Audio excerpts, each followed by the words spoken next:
High, আজ আমার mini ব্লগের ডে 14 আর এখন আমি রেডি হয়েছি কারণ আমি মাম্মাম আর অভি মিলে যাচ্ছি আমাদের বাড়ি দুর্গাপুজোর জামা কাপড় দেওয়ার জন্য। অ্যাকচুয়ালি প্রত্যেক বছরই আমরা এরকম করেই থাকি, মাও আসে আমরাও যাই, তো আজকে সেটাই ছিল। বাড়ি গিয়ে সবার সাথে গল্প করলাম। আর এই সময়টা না আমার ভীষণ ভালো লাগে, সবাই জামা কাপড় দিতে আসে আমাকে আর আমিও যাই, আমার এটা ভীষণ আনন্দের।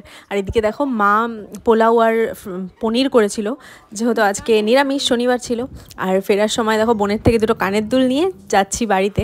আর এই কুর্তিটা না আমাকে আমার বোন কিনে দিয়েছে, আমার এত আনন্দ হয়েছে যে বোন নিজে ইনকাম করে কিনে দিয়েছে। কুর্তিটার দাম যাই হোক না কেন আমি খুব খুশি হয়েছি। তারপর বাড়িতে এসে আমি ভাবলাম জুডিওর এই ফেস মাস্কটা একটু ইউজ করি, অনেক দিন ধরে রয়েছে, তো আমি লাগালাম। আর দেখো অভি আমাকে লাগিয়ে দিচ্ছে, কিন্তু আমি ছাড়বো না, অভিকেও জোর করে লাগিয়ে দিয়েছি এই ফেস মাস্কটা।